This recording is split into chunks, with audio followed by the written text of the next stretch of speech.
Wah, wah, wah. Wah, wah, wah, wah, wah. Hi, everyone. Hello. Welcome, welcome. Happy Tuesday. Happy Tuesday. I hope you all had a very wonderful day. We are just about ready to get started here. Yeah. Gonna be of a very relaxing sort of day. At least I hope so.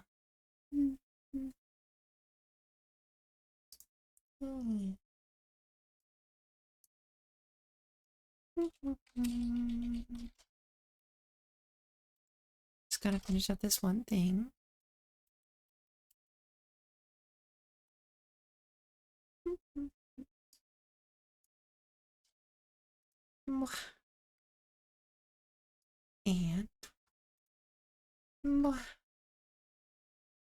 And last but not least,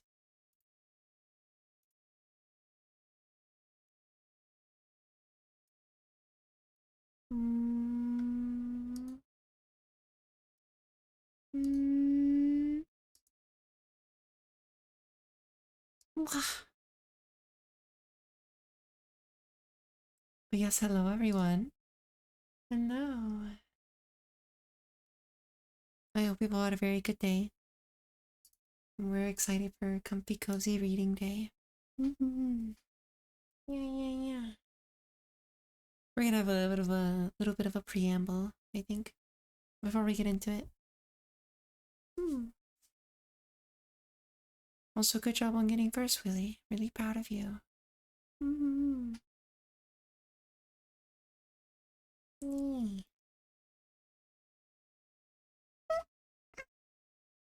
I had a bit of a interesting day. Yeah. Just lots of running around and getting stuff done. So I'm sorry I started a little late. Muda, hi. Welcome. The fox girl, very close. I am a kitty. Little bit of a kitty. Yeah. But yes, welcome in. How are you? I hope you're doing amazing. I have some tea today. Hopefully it'll help with the reading. Yeah.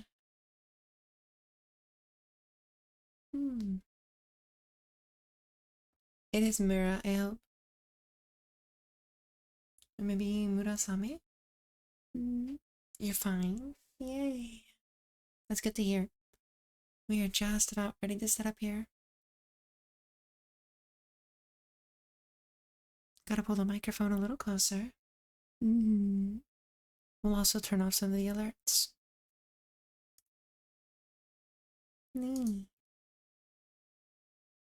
I will keep on the shush one, because that's funny. We'll turn off like sound alerts and, you know, the shout outs. We'll make those mute. You're a little bit tired? Well, this is a bit of an experiment stream. I'm going to be speaking very softly. We're going to be reading from a very comfy book. That's right, I should probably put that up there. So yeah, sit back, relax, and I hope you enjoy the reading. If you choose to do so. I think I should set this to this one, yeah. I think I should set the stream to ASMR. Last time we did it just as a just chatting stream, but I feel like if I'm reading something, it should be in a certain different topic. Yeah. Hi, Stray. Hello.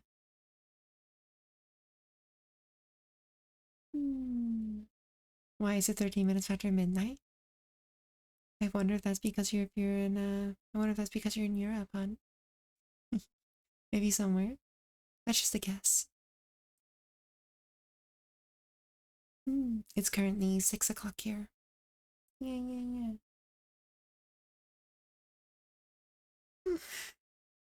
Oh goodness, okay. Let's go ahead and change over to ASMR. I think that's the right topic we should be streaming under. You don't want that? I'm sorry. Yeah, we'll be ASMR. What are we feeling today? Do we want blue or pink? Well,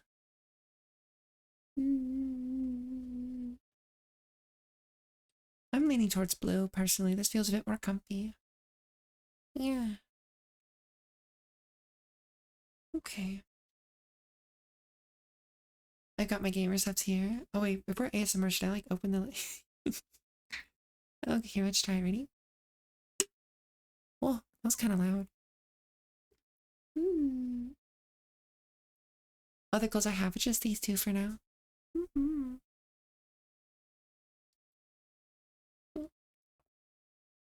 Hopefully that wasn't too loud. I won't do that again. Yeah. This isn't actually an ASMR mic, so I don't think I have like the filter set up to handle louder than whisper volume. Mm-hmm. I am going to try to speak at like a normal tone though, so that my voice doesn't die, but mm-hmm.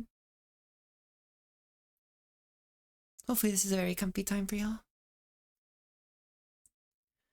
Okay, so we're currently about halfway through, starting on chapter 15. Mm-hmm. We have the other one on VOD as well if you ever want to go back and listen. Mm-hmm. Okay.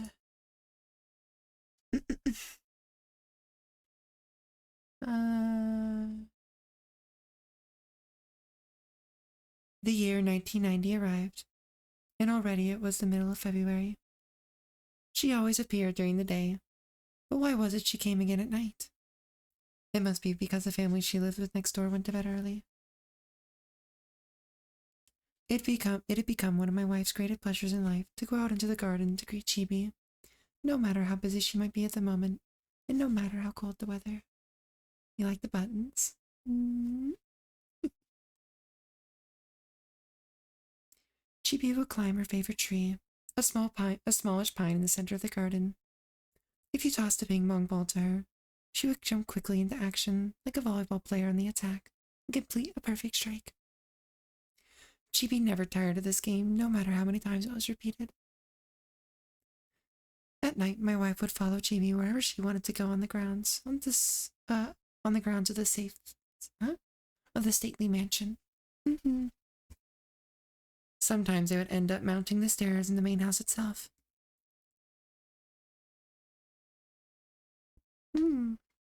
With almost no furniture left, the house was like a great hollow shell of darkness. Yeah.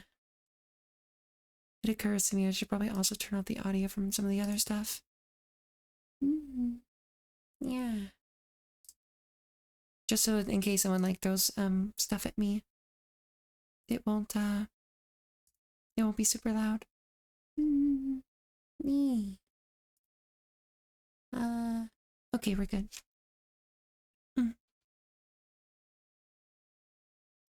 Next to the raised alcove in the parlor was a study in the grand old style. Moonlight passing through the paper screens bathed the room in a soft lunar glow. Thank you for the follow. You're adorable. With her back to the source of light, she tossed a ping pong ball to Chibi, who waited at her leisure on the built-in desk. Chibi batted it back, and the game continued for so long my wife lost track. Soon the shapes of things became more visible in the moonlight, bolstered by the light shining in the guest house, and the light in the entry of the main house, which was always left on to guard against burglars. In the twilight of the big house, a white ball reflecting the moonlight could be seen dancing in the air, and its sound hitting the soft, hard surface echoed throughout the halls. Nancy danced along with the small sphere Chibi was clothed in the moonlight. Or as she danced. Hopefully that made sense. I'm really not that good at reading. Still, we're gonna have a good time. Also, I love those emotes you're using, very cute. Welcome, welcome. Chibi now played all day in the garden, which showed the first stirrings of spring's energy and chaos. Rolling in the plum blossoms, getting the petals stuck in her fur, swatting flies, sniffing lizards. Suddenly climbing a tree, she would transform herself into lightning. Normally lightning travels down from the sky, but Chibi ran up. My wife wrote in her notebook of the electrifying speeds which Chibi climbed the persimmon tree, like the tip of a lightning bolt, and elsewhere, as if arousing the thunder. And indeed, that's exactly what it was like. She brought to mind a passage from the Nihon Shoki, the Chronicles of Japan. which described the god of hunting. The classical text reads, "Before the gate, at the foot of a tree that stands near the well, there is a rare guest. By his countenance, I think he is not common. If he is descended from heaven, he should have a heavenly face, and if he is of earth, his face should too be earthly. Truly this is a great beauty. Might he be a prince, an heir to the imperial throne?" Hi, Tika. Hi, Tika. My voice is a little weak today, but we're going to do our very best to at least get through the half of the latter half. So I want to be like 3/4 of the way done. What? Let me know if the audio is okay, all right? I'm going to turn it up just a little bit. Her figure, balanced on a branch at the top of the persimmon tree she had dust up, carefully gauging the wind, bracing herself for its small movements, seemed to have separated itself from both heaven and earth, projected into a space that ultimately was dimensionless. I had heard that cats offer their complete trust only to the people who are feeding them, so they only revere their really cute side to their owners. Hence it follows that we, the odd couple that living next door, who were not really Chibi's owners, but were merely getting a taste of what cat ownership might be like on a ad hoc basis, were most likely not shown her most grotesque behavior. But that also meant that Chibi was willing to show us another side of her personality, which she didn't show her real owners, her true nature. Her refusal to pander to humans, the untouched, wild part of her character. This is where that sense of mystery that Chibi's always left us has come from. I think a prime example of I think a prime example was that part of her name. Was that part of her that I named? Yo, I actually can't read. I'm sorry. We're gonna sip tea and try that one again. Yeah.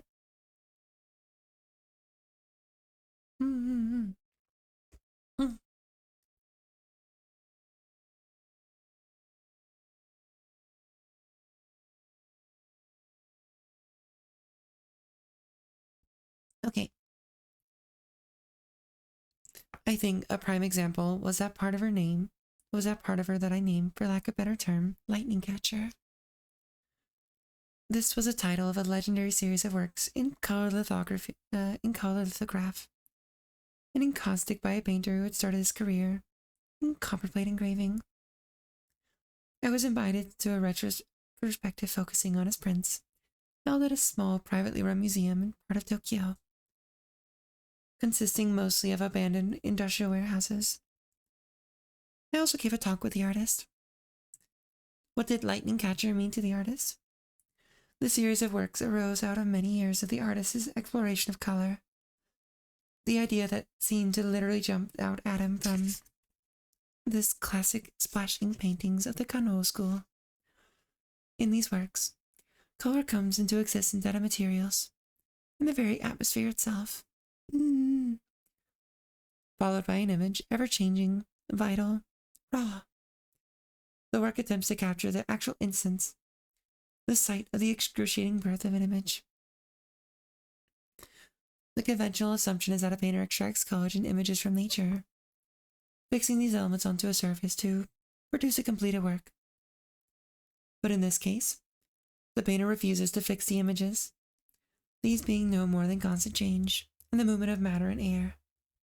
In other words, the artist steps directly into nature and attempts to capture the actual flow of color and image. In a certain way, this makes him akin to Leonardo da Vinci. Towards the end of our talk, I mentioned the fact that the characters always making up the title of the series could be read in either two ways. A process of which captures lightning, or the capture of something quickly, with lightning speed. The artist simply laughed and would not specify which reading was the correct one. The third member of the discussion was an art critic, and our opinions differed on this subject. What I suggested was that, according to my sense of the language, the simplest and most literal interpretation is the first, while the second, less standard reading implies. the act of capturing something with movements like lightning. There were two series of prints under the same title. One made use of encaustic, in which colored pigments are added to hot beeswax and then applied to a prepared wood rather than canvas. The artist must apply the quick drying syrupy substance and instantaneously capture the image. This lightning capture process was performed in monochrome. The next series made use of the color lithography. Colors are applied over a slate palette and fluctuate, shifting dimensions as they appear. What the artist attempts to capture in this approach is the fluctuation itself, the shifting between dimensions. At first, the belaboring a point, the first method in which the artist attempts to capture something with lightning quickness would be lightning capture, while the second, in which the attempt to capture colors which appear like lightning, would be capture of lightning. Nice, Skylar. Going by this definition. Oh, why are you bonking me? Going by this definition, Chibi's lightning moves in deserted garden would be of both kinds. In other words, this cat was as quick as lightning, and at the same time was doing her best to catch the lightning. Later, as I gazed at the collection of paintings reproduced at the museum catalog, I noticed that besides the title there was an English translation, most likely provided by the artist himself.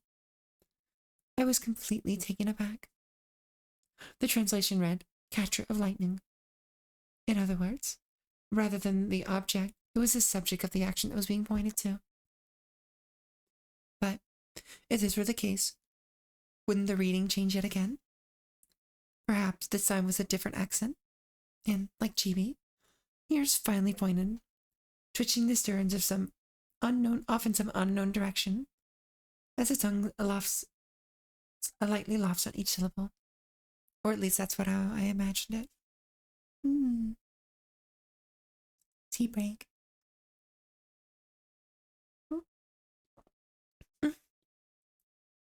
Wow.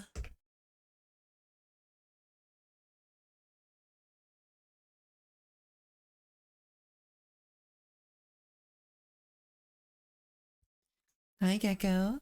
Hello. The wooden storage shed, which stood on the southeastern edge of the garden, had a rough frame. Its primitive door made of wood and wire mesh. The old man, who had loved working in the garden, kept the tools here for gardening and woodworking, including a stepladder and a net for cleaning the pond. He had studied metallurgy at the old Imperial University before the war, and had left surveying equipment and drafting instruments used in mineral exploration and geological surveys tucked away in the nooks and crannies of an old desk, which had been demoted from the old house left in there. Ah, why is my voice going away? No. Hold on.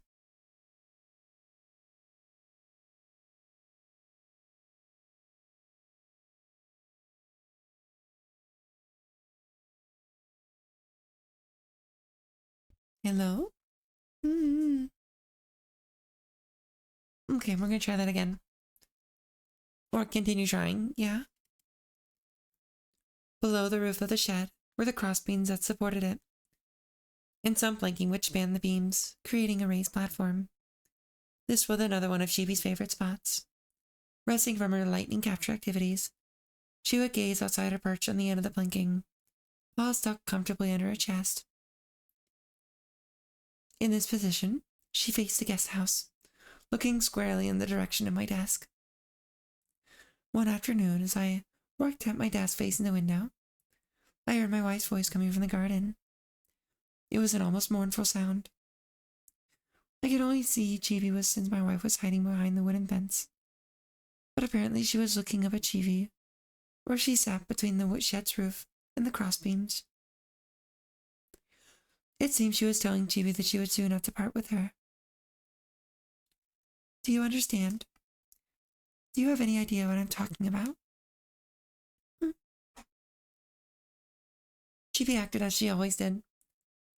Her interest was in her own natural talents, in the animal plant kingdoms. The human world was of no concern. Oh, hi. She simply cocked her pointed little ears in the direction, hidden to me, from where those sounds were coming, as they indiscriminately spread throughout the corner of the garden and then disappeared. Lorelei has joined us. March arrived. On a Saturday evening, the two of us hurried under a nearly full moon to the opening reception being held at the gallery for the painter of the lightning catcher, heading down Lightning Alley in the direction that cut east. The gallery was not all that far, but the train would take us on a roundabout route back to the city center, a trip which would require an hour to complete. The shortest and most direct foot route would be by bicycle, which would have us arriving in only 30 minutes. Holding our bicycles, we passed through the small side gate and pushed them far as the lightning-shaped corner where we turned. There at the boundary of our next-door neighbor's house, we saw Chibi slip through the tear in the wire mesh covering a gap in the wooden fence. As soon as she touched the ground, she turned her back towards us and circled towards the southern outer wall of the guest house, traveling through the slender fibers of the wild grass. From there, we imagined her alighting on the open veranda, then passing through her private entrance in the floor-level window, which only she could get through, and finally entering the room with the wooden floor. We had never seen her on her border crossing from that angle, and we had never heard her heading towards our house from behind. My wife and I looked at each other as to say, this is how she slips quietly out of her house and comes to give us a visit. The desire to go back home flitted across the back of my mind, but was crushed in the end by the need to go. At the gallery, an opening party was being held where one could meet and talk with the artist. Since I had written something for the catalog, I had been sent a small original print by the artist as a gift, but somehow I felt ill at ease. At the opening party, we had coffee with close friends, a book designer and an editor. I told them that our situation, how we would be forced to move, and told them about the cat who would visit us repeatedly. I guess I just let open the floodgates, even telling them about how my last ray of hope was that I might win the lottery so that we could buy the guest house. I explained that in reality, the land likely cost 3 times more than what we could ever afford, even on the off chance that the owners were willing to divide the property so that our little house would be left on its own. At 9:30, we left the coffee shop and again mounted our bikes, one following the other like a miniature caravan, and 30 minutes later arrived at Lightning Alley, entering the back way on the east side, and finally returned home. Evidence of Chivi's having come over while we were out was scant, but there were definitely traces. For instance, the cat food placed in the dish inside the cardboard box had decreased somewhat in volume. I didn't put any of those little fried mackerel this time, said my wife, as if in explanation for her having eaten so little, and began frying them up. But that night, Chivi didn't come for her usual midnight snack, nor did she come Saturday or Sunday. She's gone to meet her aunt at the beach house, said my wife. She's gotten in her basket and taking a little outing.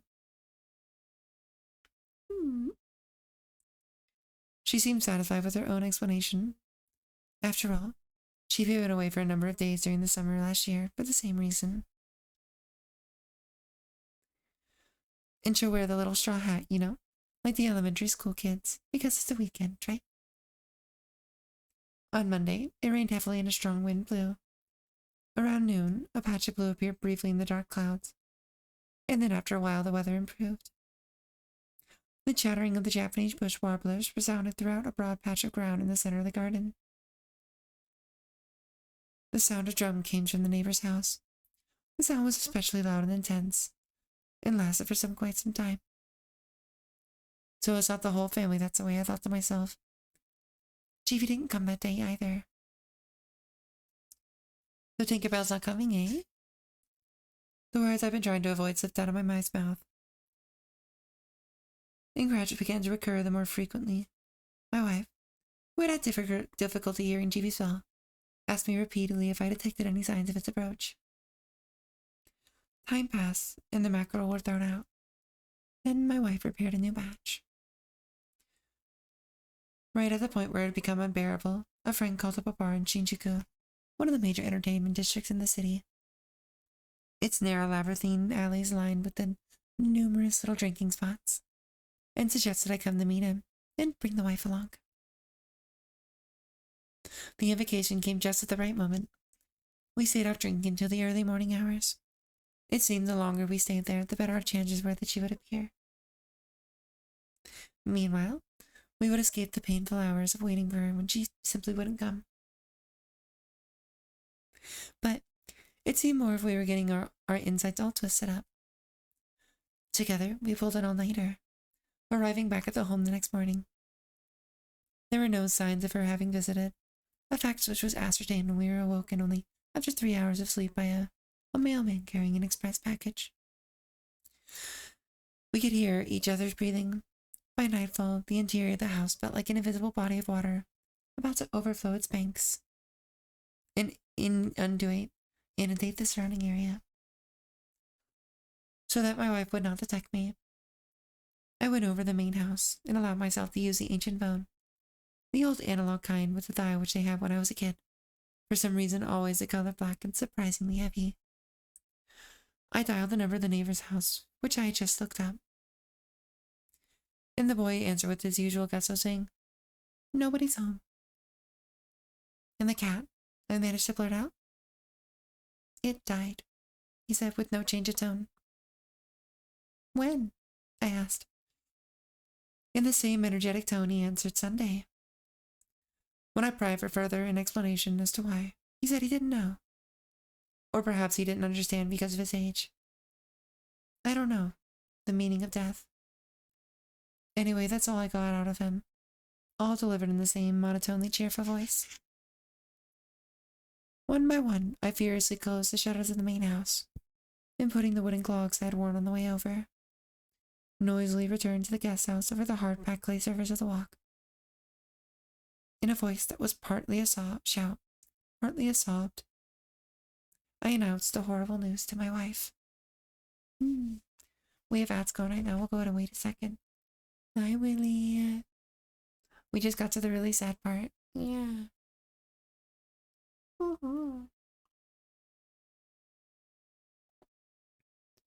Hi, Kaku. Hello. How are we? Are we doing good? Yeah.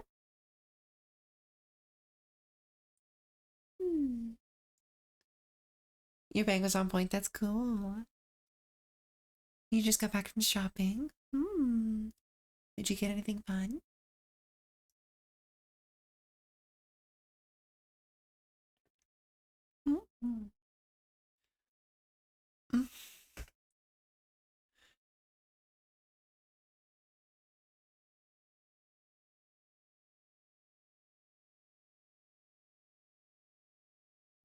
Wow. It's the greatest holiday of Finland, Vapu. What do you celebrate there?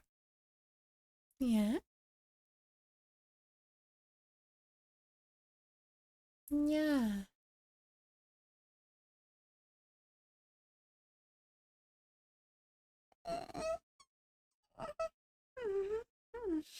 Okay.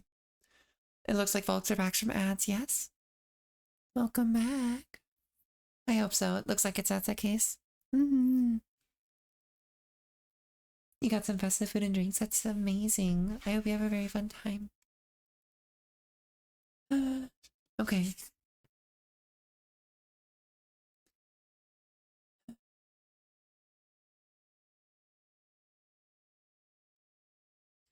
There were signs a lady of the house next door had returned from her shopping expedition.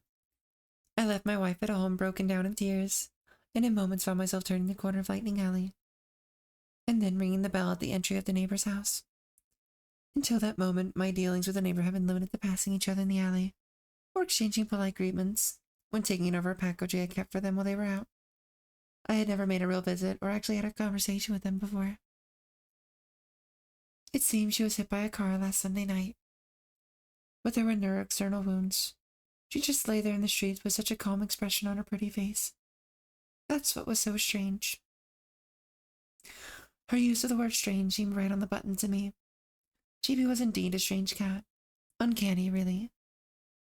I found myself getting a bit giddy sharing this with someone, despite the fact that it was Chibi's owner.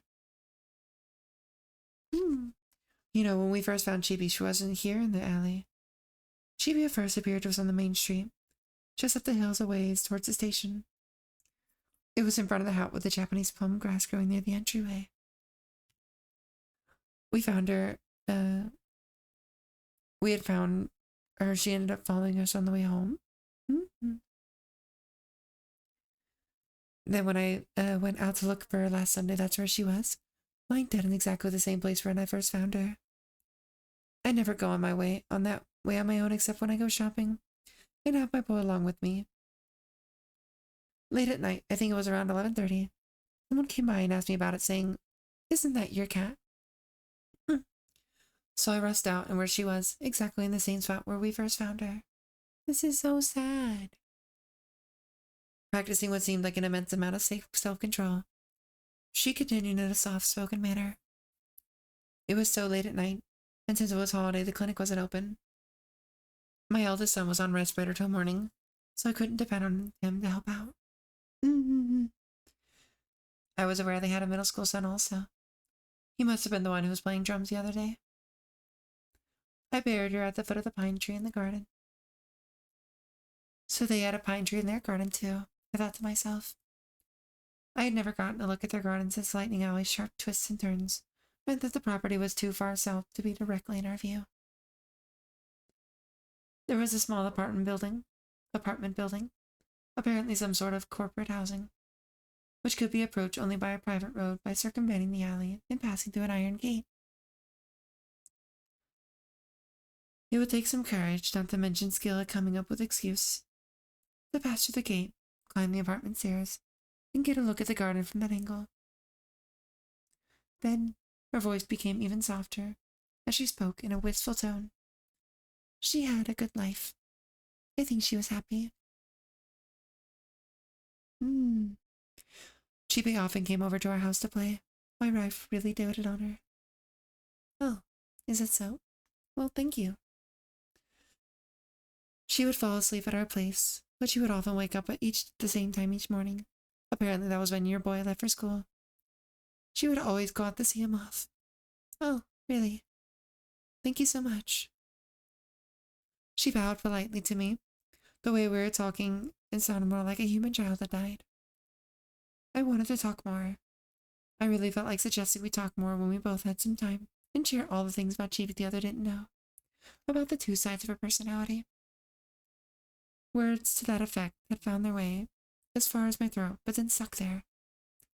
Countless scenes of Chibi sprang up in my head, which had become a special memory, but just as the words began flowing out, I found myself holding back. Would you mind if we visited her grave sometime? I mean, when is a good time from you, of course. Mm-hmm. Oh, why certainly, yes. Could you give me a call tomorrow morning? It's already getting a bit late. I wonder where it all comes from. This need to go to the place where the body had been laid to rest. It's the need to reconfirm how precious something was, and how irreplaceable, and the desire to reconnect with them on a different place.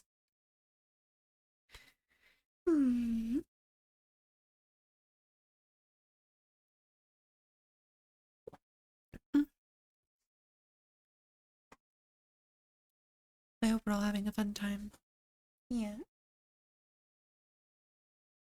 Mm-hmm.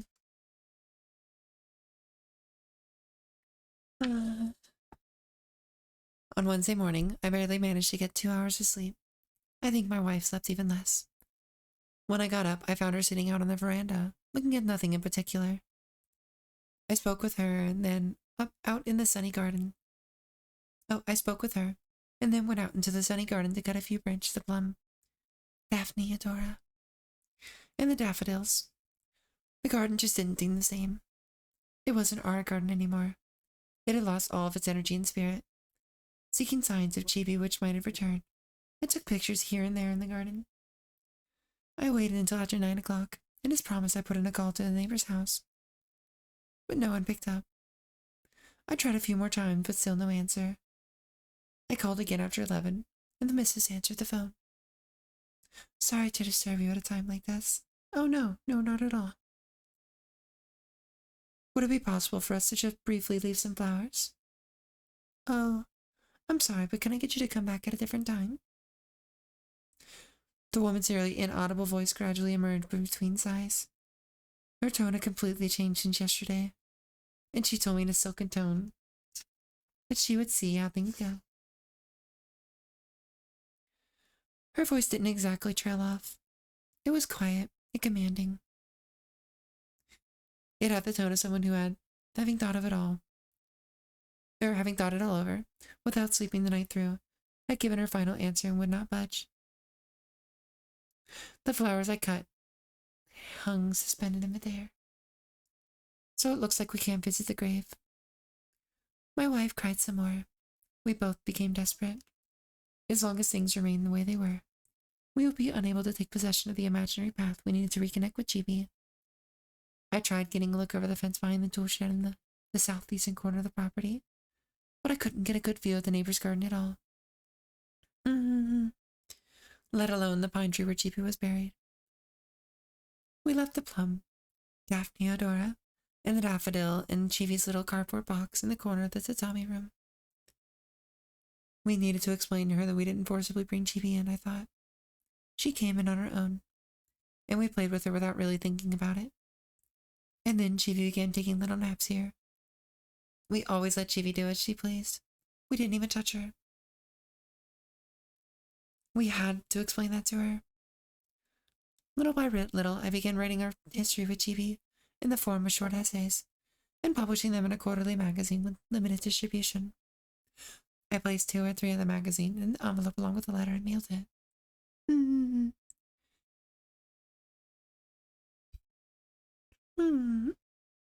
My wife couldn't keep it down. She just couldn't get over the fact that Chibi was already dead. And when she cooked it more fish to fit in the bowl, I watched as my wife languishing away. As I watched my wife languishing away. Ah, I can't read that one. What the heck?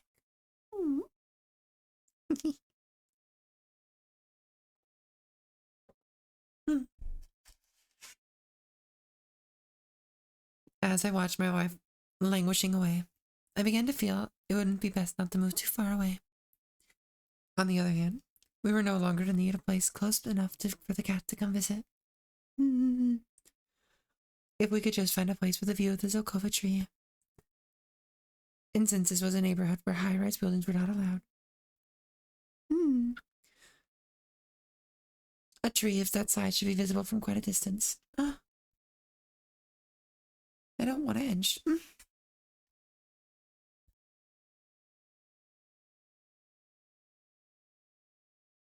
Okay, we're gonna keep trying, but it appears my voice is dying.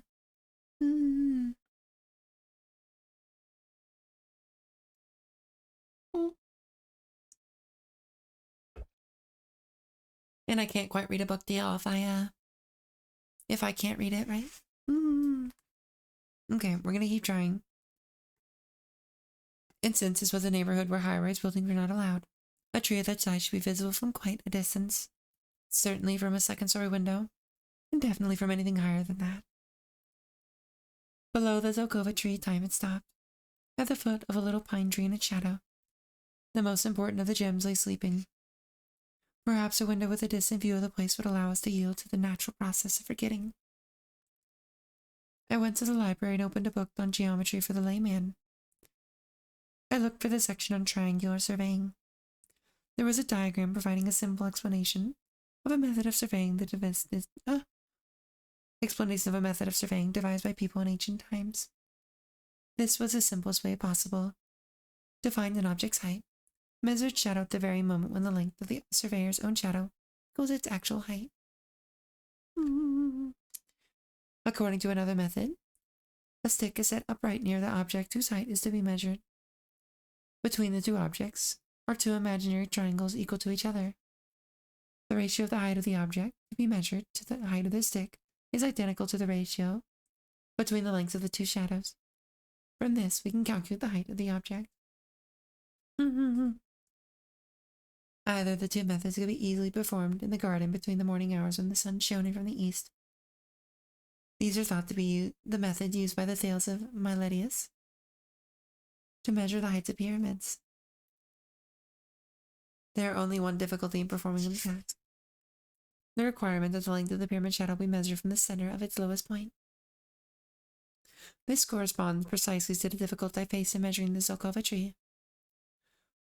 Mainly, it would be impossible for me to measure the Zelkova shadow from its exact center position, since of course I could not get into the neighbor's yard. However, the problem could be solved by making use of a map drawn to scale, produced with the use of high precision surveying. Knowing the measure of the top of the Zelkova tree, one could then go on to figure out the location of the apartment and the window required in order to obtain a view of the tree. In addition, one of course would have to obtain the heights of the local topography, and therefore the heights of windows. And then draw an imaginary triangle. Since windows in the gentle rise of some of the neighborhood streets do not produce shadows, one will be required to use the following method.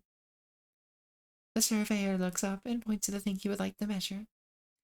Then he measures the angle from that point to the position of his arm when pointing horizontally. And with this angle, the coordinates of the peak of the triangle and the length of each of its sides and the azimuth angle can then be determined. Finally, one adds the height of one's own eyes. Next, one draws a straight line which connects the top of the Zelkova tree with the window of this new apartment. From this, one can calculate the height of any obstruction to one's view. If an obstruction is located directly in line of sight, this means that, whether it be a building, a patch of greenery, or the shape of the land itself, the Zelkova tree will not be visible from the window in question. Therefore, in the strategic zone between the viewing point and target, the high and low points of terrain must first be determined. Oh, excuse me, I read that in a very weird way. Therefore, in the strategic zone between the viewpoint and the target, the high and low points of the terrain must first be determined. The search area will, of course, be limited to the zone in which the Zelkova tree remains visible. But perhaps I embarked on this line of thought merely to distract myself from my own anger and grief. It's not as if I was actually prepared to waste my time attempting to perform triangular surveying. I was merely seeking comfort in the thought that something as serenely transparent as an ancient surveying method might be applicable to the place of loss and bewilderment where I now found myself.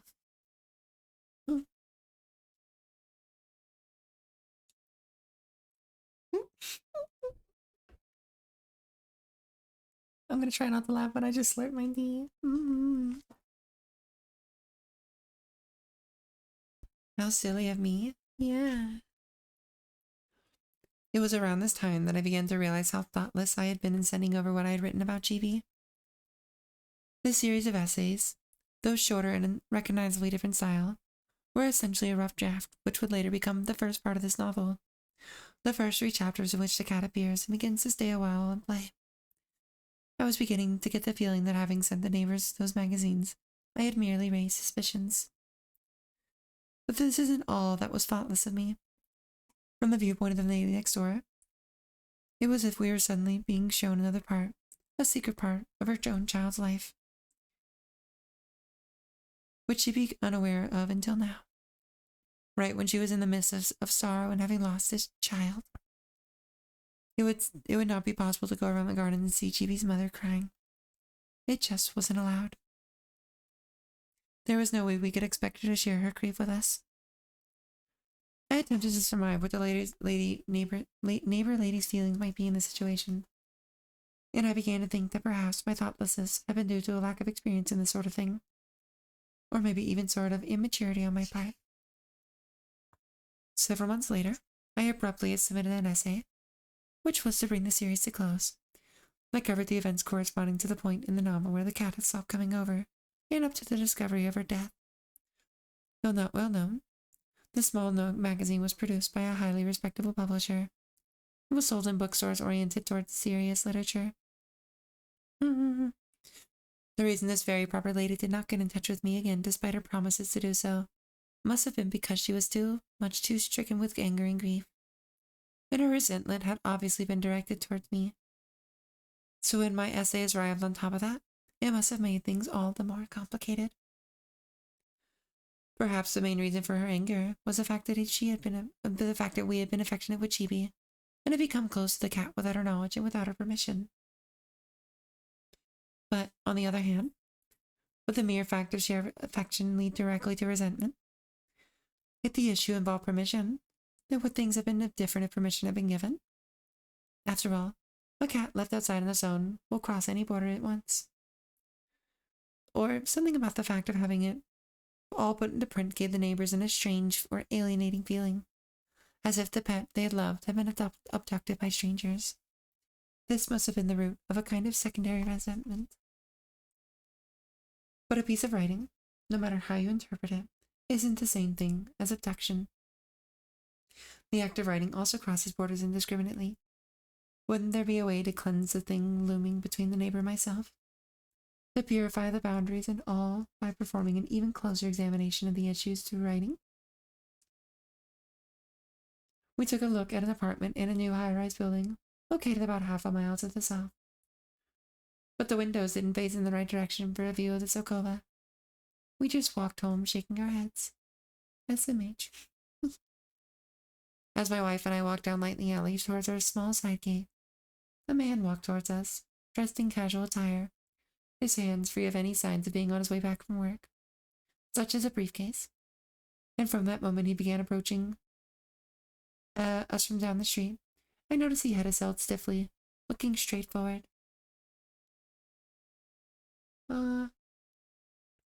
Looking straight forward and never at us, with a dark scowl on his face.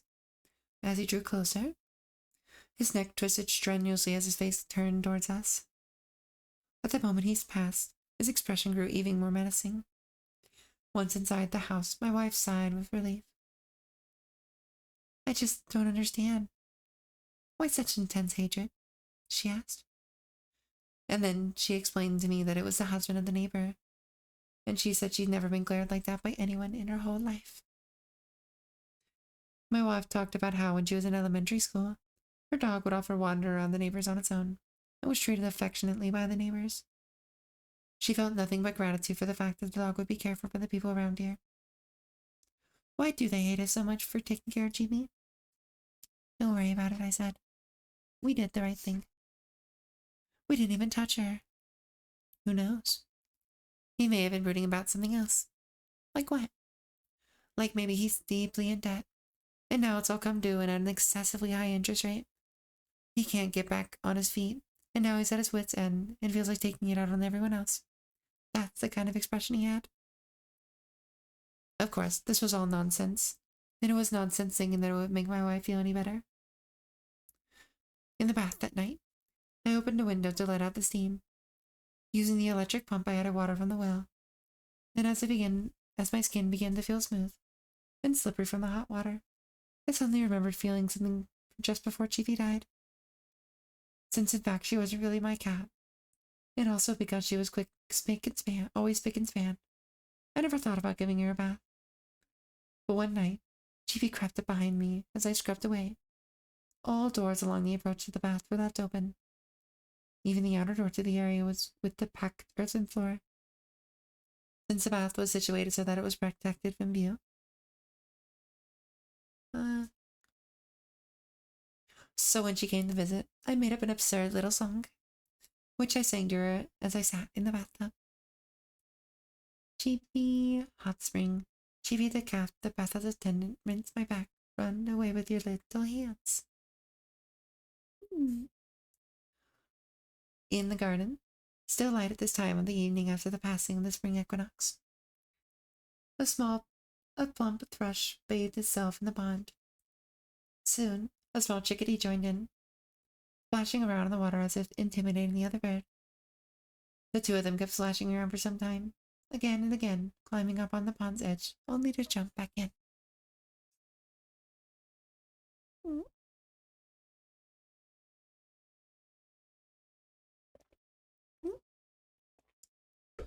Wah. We might make it, we're gonna see. When the cat stopped coming, it seemed as if the garden had changed into something dreary and drab. Much we see through colored glasses, I thought. Spring soon reached its zenith and gave way to early summer. The various flowers almost seemed to be working in concert. The blooms of one variety would give way to another, would give way to the next, as if their colors changed from season to season, each time redecorating the garden. Preceded in death by the old man only 3 months after they moved to the suburban elder care facility, on the day of the Tanabata festival of the previous year, the old woman continued the call on occasion. As usual, we were most often left with some kind of task, putting in a large order of kuzuko starch at the little cake shop in the old part of town she had always patronized, for example, or picking up some cold medicine at a regular clinic. Whenever she called, she would always remind us, "Go ahead and use the big house whenever you want," repeating it like a mantra at the end of each phone call. She must have felt having the big house at our disposal was compensation for asking us to leave by the end of August because of her situation with the inheritance tax. And we used it to our heart's content, just as she suggested. "And go ahead and use the bath too," she would say. Since the bath had been added to the guest house behind the moon viewing window, there was nothing at all inconvenient about using our own. But the woman said, "The bath at the big house is larger. You'll be more comfortable there." The memory I most associated with the bath in the main house was something that had occurred during the previous year. Early on a summer afternoon, I'd heard shouts coming from the main house as I sat alone in my room writing. I rushed to see what was going on. The old woman's shouts were coming from the bath. The old man appeared to have just been getting out of the bath, and his body, bright pink like a boiled lobster, was leaning over but remaining hanging on the edge of the bathtub. The old woman, wearing an old-fashioned Japanese work pantaloons, was doing all she could to support him, but was trapped under his weight and wouldn't budge. I hesitated for a moment, then placed my hand on the old man's naked body to help him get him to his room. The skin was surprisingly soft, and considering how lean he was, still firm and healthy. There was no oiliness to it. He could have almost been a young schoolboy. With his eyes wide open, the old man chuckled, but he seemed at a loss for words. He no longer had the willpower to move on his own. Then, suddenly his body went limp, and it was like carrying a dead weight. There seemed to be no way to handle him. I tried getting him on my back and then carrying him like a baby. But he was all arms and legs responding to the pull of gravity, slipping further downward the more I tried to get a hold on him. In the stance of a sumo wrestler, I tried the double underarm grip, italicized. It's very important we say that the right way. The double underarm grip, and managed to get him upright. But I become helpless to do more. This is what they mean when they talk about being in between a rock and a hard place. There's no moving forward, and it's impossible to turn back. We can't stay like this forever, I thought. Then remembered the gardeners who had arrived that morning at a neighboring house down the road, a bit to the north of Lightning Alley. You could still hear the repetitive noise of the garden clippers.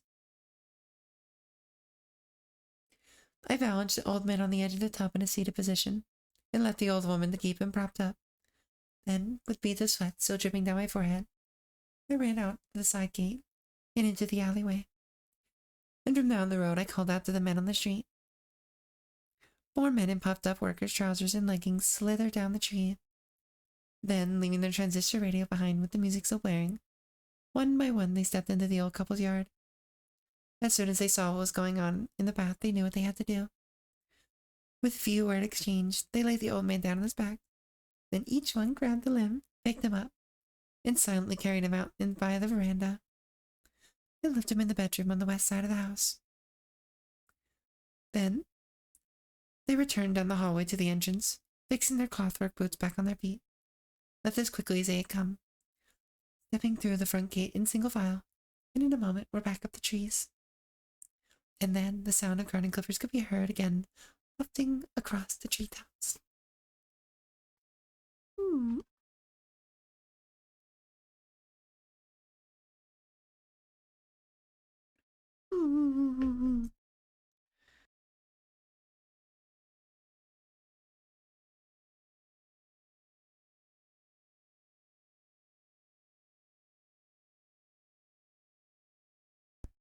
There we go. Okay. Hmm. A year had gone by since they had left the house on the day of the Tanabata festival, and around the end of May, the old woman returned home. This was the time of year when the edge of the pond was crawling with tadpoles, sprouting arms and legs, and little black frogs about the size of a bean populated the garden. But the old woman was having difficulty removing them from an operation to but the old woman was having difficulty recovering from an operation to remove cataracts, and could not at all see the leaps and bounds taking place around her. Hmm. She stayed only for 2 weeks. This would be her last day, and she spent a little time each day putting the last of the furniture in order before it was to be sold off to antique stores. The old woman said she wanted to give us some items as keepsakes. The cream ceramic brazier in the Ming style, which had been placed out into the garden, and a large porcelain vase which had been displayed in the alcove, and a little lantern made of natural stones. The antique store people would be in and out for the next few days, and would take everything unless we took them. Hmm. I'm doing good, thank you. You think I'm a robot? I think a robot would sound a little better than me. Yeah. Do you want me to do the potato test? Mm-hmm. No, it's just me. Mm-hmm. But welcome in. All we wanted was a little stone lantern that Chibi often perched herself on top on the west side of the garden in the shade of some bushes. The shape of the lantern was somewhat humorous. It resembled a stack of 3 big rice cakes, like the ones you see displayed in the New Year's, except that where normally they would be stacked like a pyramid, the smallest on top. In this case, the largest went on top and the smaller pieces below. On a refreshingly clear and sunny day just before the rainy season, a photo session had been arranged. Chairs were set up in the garden where the azaleas were in full bloom.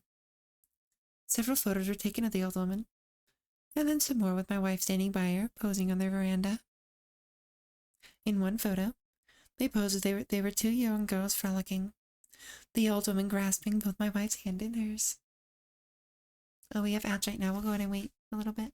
Mm-hmm. Yeah. Mm. You know a robot? Are you a robot? Mm. Yeah.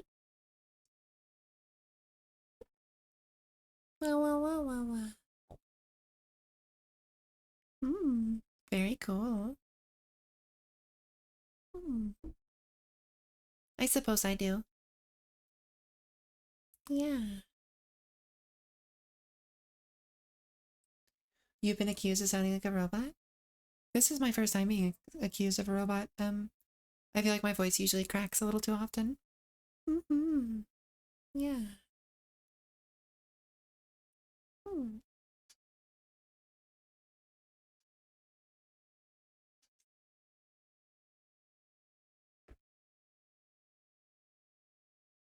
All right. Looks like we're all back, yeah? Then let's keep going. Shall we? Mm-hmm. Okay, where were we? All we wanted was a little stone lantern that Chibi often perched herself on top, on the west side of the garden in the shade of some bushes. The shape of the lantern was somewhat humorous. It resembled a stack of 3 big rice cakes, normally the ones you see displayed at New Year's, except that where normally they would be stacked in a pyramid, the smallest on top, and in this case, the largest one on top, with the smaller pieces below. On a refreshingly clear and sunny day just before the rainy season, a photo had been arranged. A photo session had been arranged. Chairs were set up in the garden where the azaleas were in full bloom. Several photos were taken of the old woman, and then some more of my wife standing by her, posing on the veranda. In one photo, they posed as if they were young girls frolicking, the old woman grasping both of my wife's hands in hers.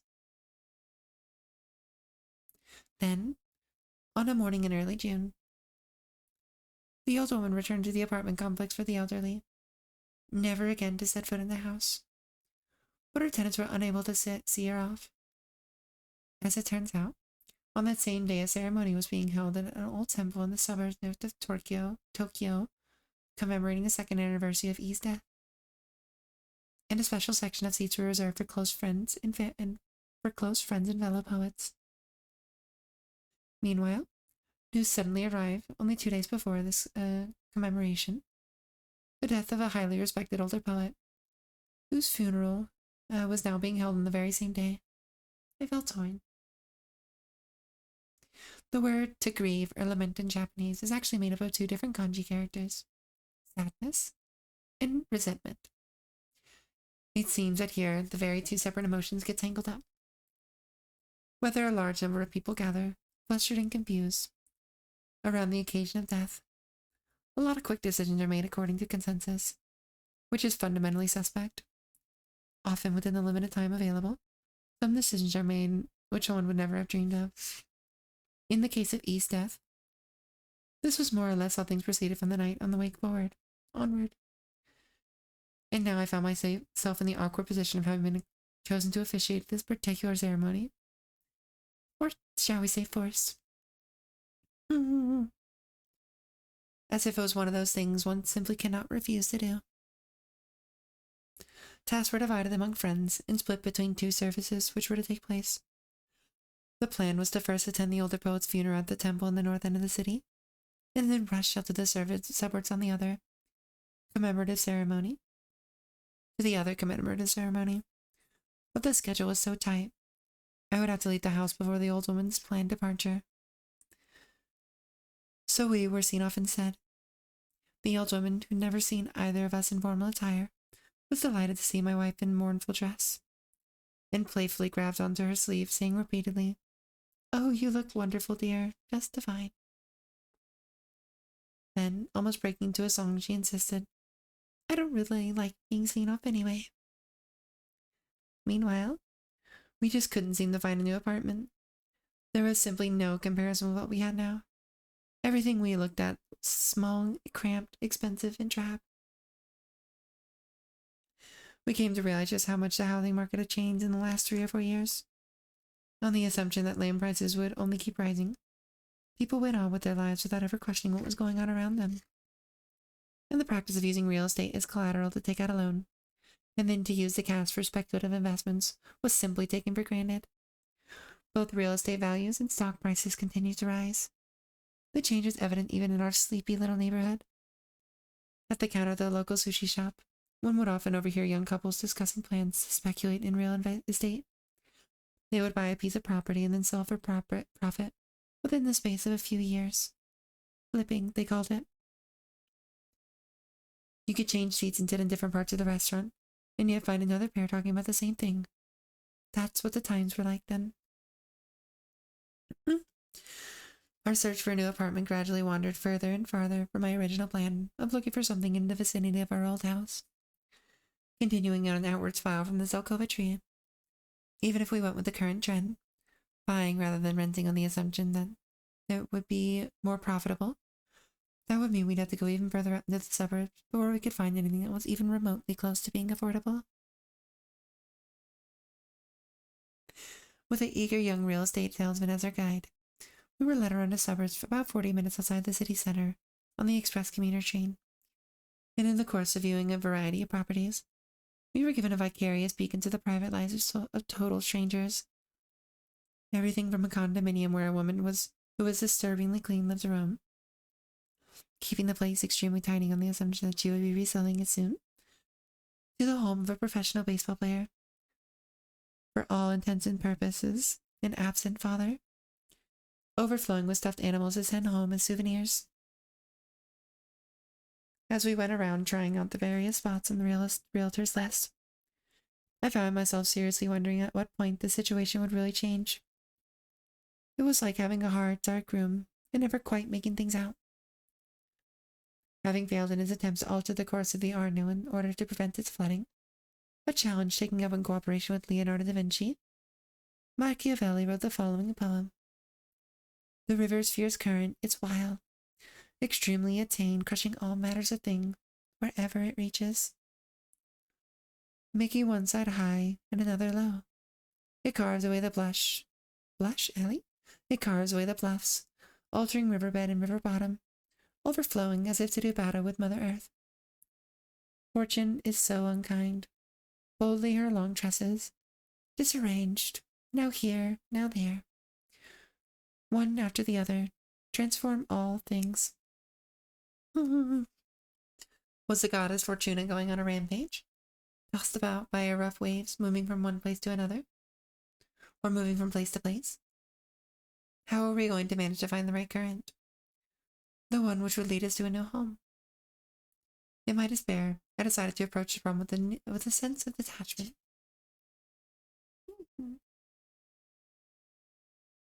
Oh. Hi, Crest. Hi, Bradley.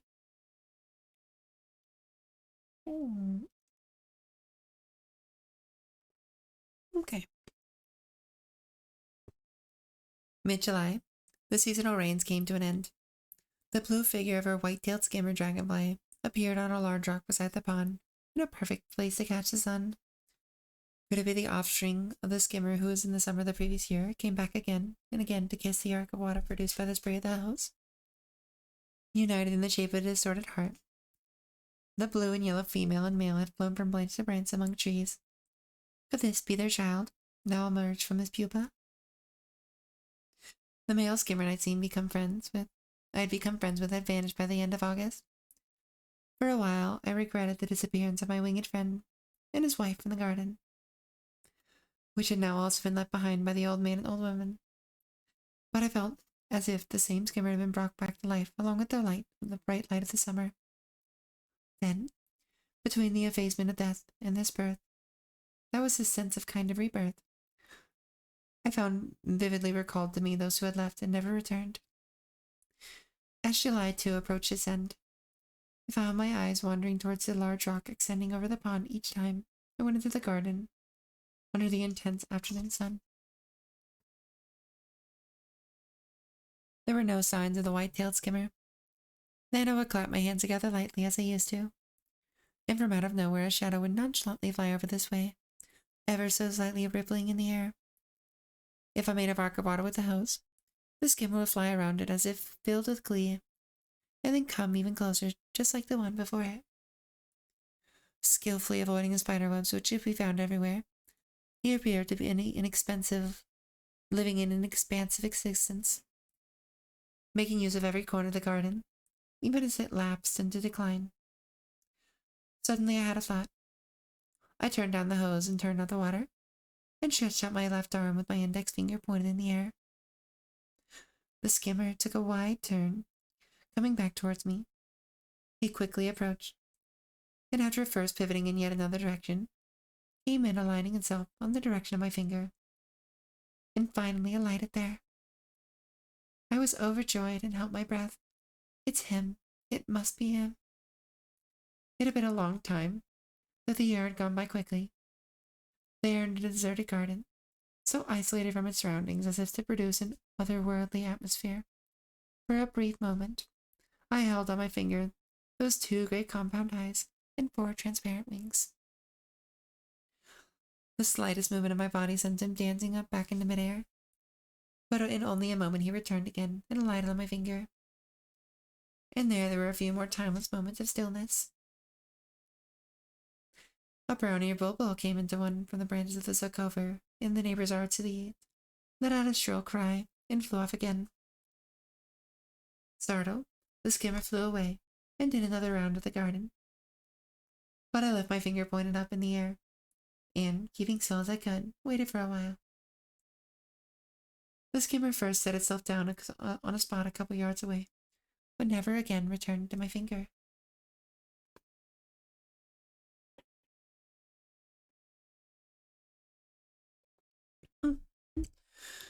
One night, we slept over in the parlor of the big house.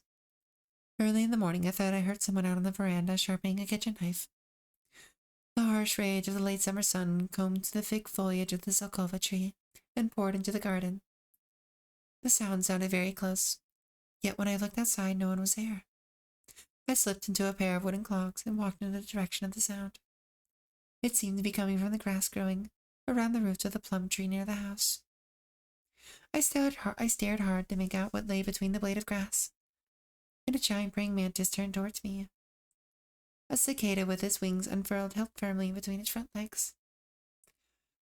I have to say the praying mantis is by far my least favorite of all creatures. The sound I had heard like a whetstone scraping against a knife was the sound of the wings of the dying cicada. Or it could have been the menacing sound of the praying mantis's wings, as it carried out its assault on its prey. With the image of this grisly event seared into my brain, I went back to bed. But even as I regained my breath, I could still hear the sound. Then my wife, who was by now also awake, asked me what was going on. When I told her what I had just witnessed, she ran up and jumped out onto the veranda, grabbing the bamboo futon beater which had been left there. She then descended onto the stepping stones in the garden with her bare feet in pajamas. I followed her into the garden, and by the time I had caught up with her, she had tossed the praying mantis, separated from its prey, into the azaleas. Then she rested the limp cicada on the palm of her hand. It looked for a moment as if he was finished, but then the cicada began making a sound with its green speckled wings, and, at first faltering somewhat, took flight, almost hitting the ground at one point, but then recovering, and wings beating rapidly, flew high up over the fence on the west side of the garden. I suppose the second human to have come along this morning must have been the god of the cicada. The first one was an idiot. Then she got a surprised look on her face, and seemed to be running some thought around on the side of her brain. Cosmic Cora, thank you for the follow. Welcome. My wife was very close to animals, but there was some kind of animal she viscerally disliked. Ducks. Perhaps if a cicada were being attacked by a duck, the idiot in me would have become God and save it. But if the duck were attacking a praying mantis, or if in the unlikely event a praying mantis was throttling a duck, I suppose the two of us would stay in bed shaking until the whole thing was over. Funny, these aversions we have for certain things. It does make you wonder a bit whether there was some type of karmic connection with a past life experience, even if that's just a little too weird. In any case, let us simply assume that having gotten through this crisis, the cicada was able to live out the rest of its short life in the fullest. And as for the praying mantis, well, I don't want to think about the mantis. Around this time, we had at last found a new place to live. At some point, we had got into the habit of sleeping in the large parlor of the main house, which would most likely be soon sold and then demolished. We were now getting our last taste of the place, as our lives fell into this array of cardboard boxes in preparation for the move.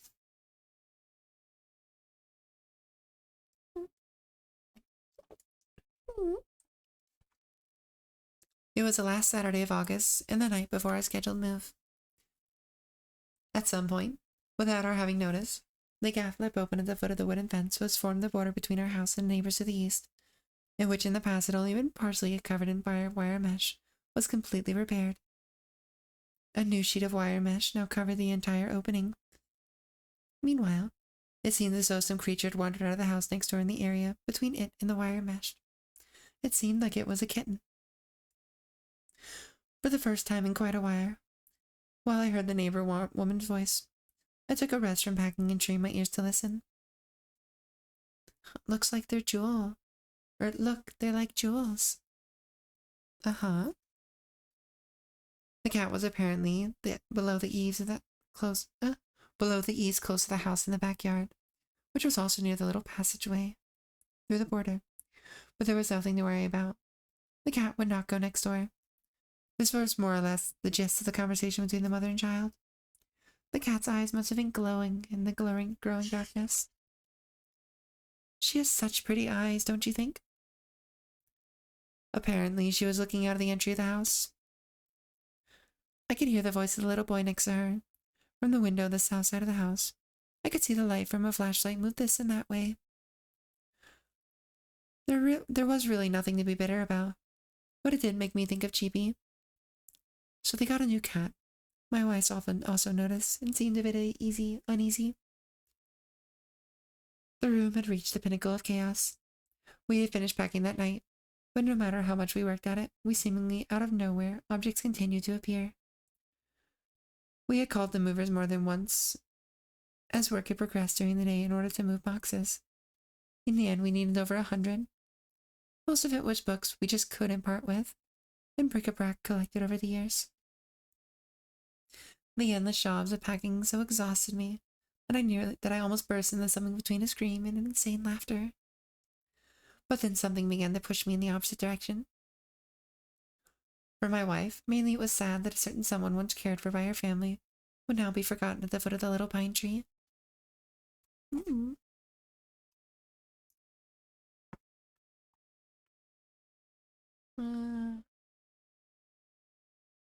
For my wife, mainly it was sad that a certain someone once cared for by her family would now be forgotten at the foot of a little pine tree. But not only that, just by moving away, we also would be joining sides with those who forget. This was simply unbearable. Finding a new cat would be the quickest and most effective means of soothing the sadness. This was the accepted wisdom, and it appeared that the neighbors had resorted to that approach. So they had carefully, even rigorously, repaired the wire mesh, covering the gap left open in the boundary dividing their yard from the outside, so that past events would not be repeated. We also began to drop by the local pet shops in passing, to take a little peek through the shop windows. But each time we did, my wife just shook her head. No matter how cute and lovable the cats might be, it just wasn't the same. There was an inclination of that essential something which was connected to her. Connected to her like she'd be like an invisible thread.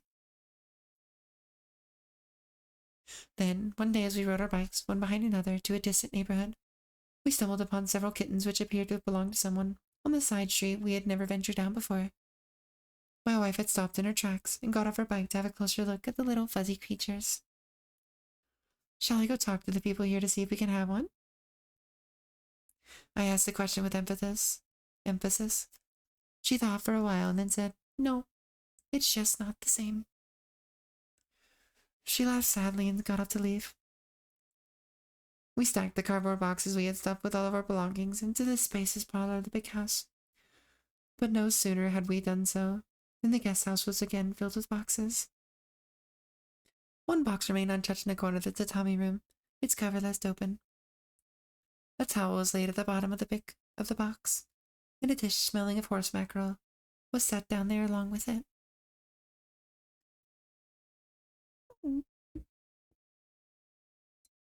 I dare say we might make it.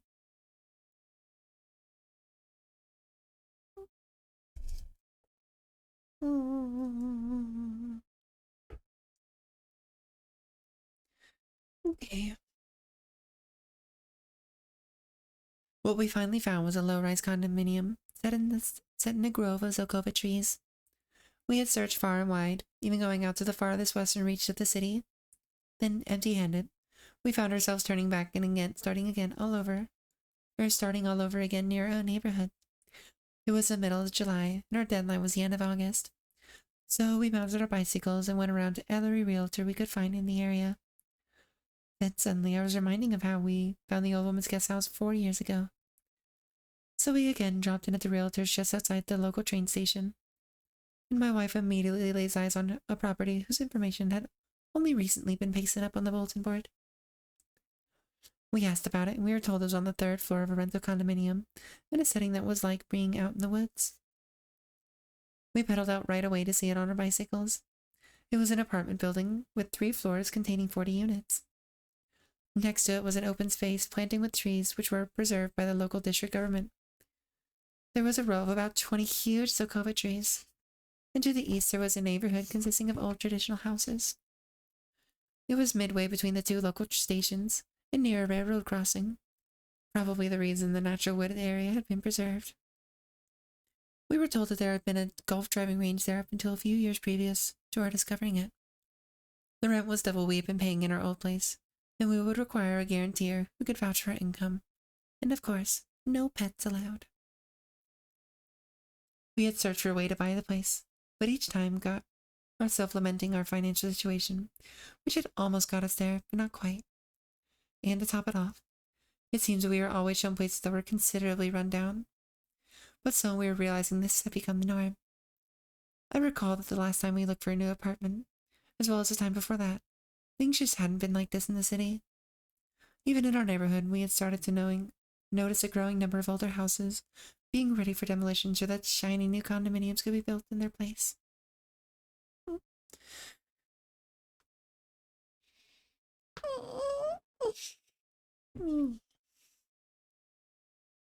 Having seen more than our share of dumps, we were not exactly in a position to turn up our noses.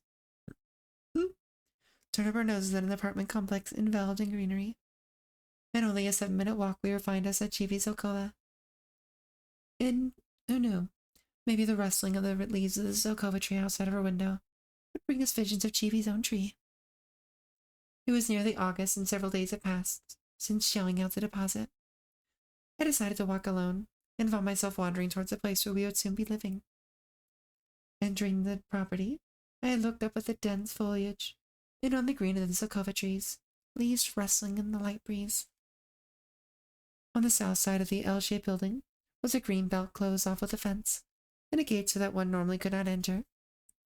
The apartment we would be renting was located on the 3rd floor, accessed by a staircase set at the right angle in the L shape. The family was still living there.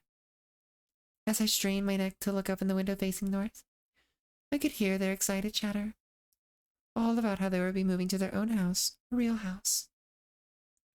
Circling around the building to the right, there was an empty lot that had not been cleared for new construction. I walked onto the uneven surface of the lot, when suddenly there among the weeds appeared a skinny mother cat and 4 kittens suckling at her belly. Startled by the sound of footsteps, the 4 kittens, which could not have been older than a month, sprang from their mother's teats and scattered. Then, stopping where they were, looked back at me. Meanwhile, the mother cat, though maintaining a healthy suspicion, remained just where she was, striking an attitude of majestic composure. The back right side of her face was white, while the left was black, producing a unique pattern. Her kittens, who stood transfixed around her, were each a variation on the theme, but all in all were a kind of the cats one tended to see around quite often. A spotted variety, if you will, whose fur was white with round or nearly round splotches of fur in the color of India ink. Not wanting to ruin their meal, I turned on my heel and retreated. We moved at the end of August. The old woman's house would have gone on sale soon after that, but apparently they could not find a buyer immediately due to disagreements on the terms. Somehow it seemed as if major collapse was on the way. I called the old woman at our new home in the suburbs to tell her we had moved a 10-minute walk away from the old house, and she seemed delighted. Would you drop by and check on things for me from time to time? I'd feel a lot more comfortable if you would. So I took the key and went inside the abandoned garden. I stood there for a while. The old man and the old woman were gone. My wife and the cat were no longer there, and I, too, was already gone. The 4 kittens flitted around the shrubbery, and in addition to the black and white mother cat, there was a father cat with dark gray fur. Unusual to see in stray cats, but the whole intact family inhabited the area.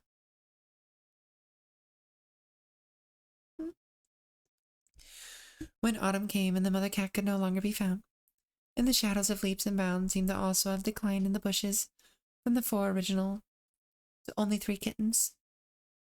One of them looked a bit like Chibi, with the same pattern of spots on its fur. We began to call the little group of 3 cats the Cheepy Cheepies. Cheepy Cheepy, Choppa Choppa. The 3 kittens and their father were always loitering around the entrance of the building. To be precise, one of the kittens, always the same one, would position herself between the planters in a location where she would not get in the way of people entering or leaving. She would sit there politely, paws tucked in front. The remaining 3, including the father cat, would stay hidden in the shadows of the azaleas. How the roles had been decided I did not know, but it seems the idea was for the best looking of the kittens to attract the residents' attention. Thinking she was cute, they would leave scraps near the concrete border of one of the planters, and the other 3 cats would emerge from behind to take the scraps. The pretty kitten didn't take any from herself. Only after the others had eaten and settled down would she have her meal. We called the prettiest member of the three Cheepy Cheepies Big Sister, while the toughest was named Cheeto, for his almost completely white hair.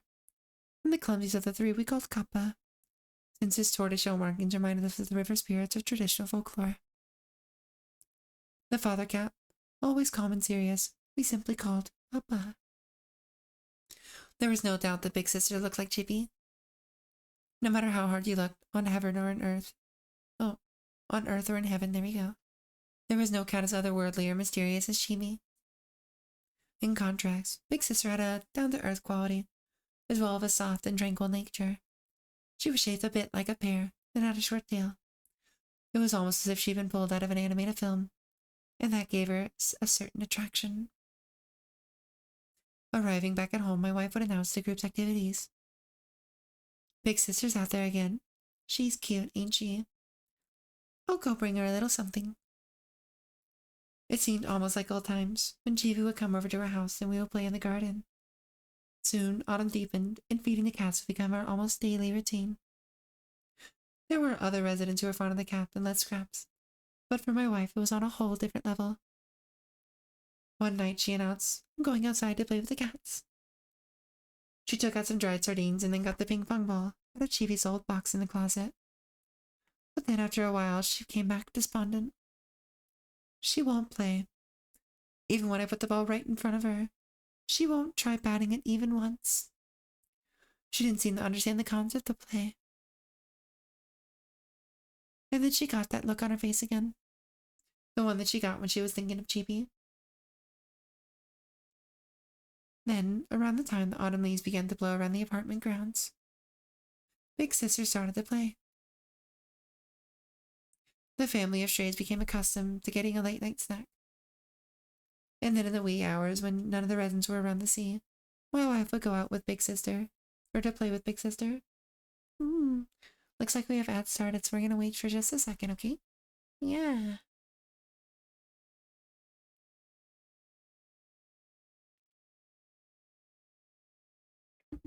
Ooh.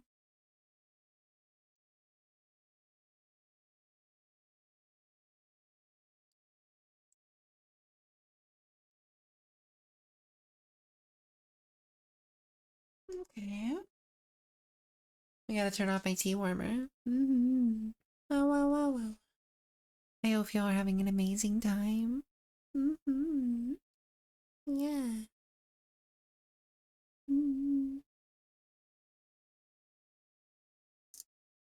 Wow, wow, wow.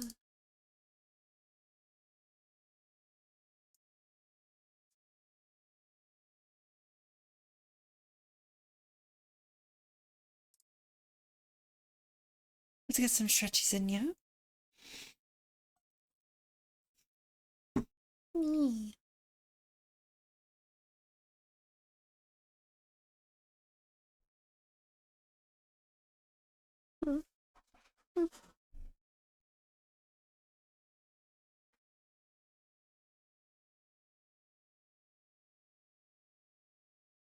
Wow. Okay, looks like the ads are done. Welcome back, everyone. Okay.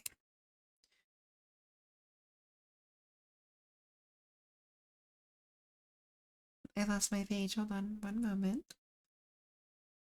Oh, there we are. Then, around the time the autumn leaves began to blow around the apartment grounds, Big Sister started to play.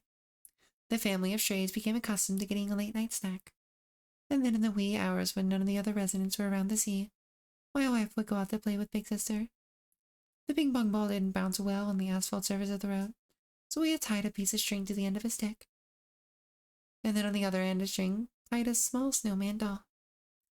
My wife would pull and shake the string and play all around the entrance of the building with Big Sister. The other cats just watched from the safety of the shrubs. In the midst of play, Big Sister would suddenly crouch and shake her head vigorously, and then cough a really bad-sounding cough. The whole time her coughing echoed through the entrance, both my wife and the other cats looked on with worried expression. One night in mid-February, Big Sister followed the snowman doll all the way up to the dreaded third floor of the building. From the crack in the metal door, She peered inside to see what was there. We didn't want to force her to come in.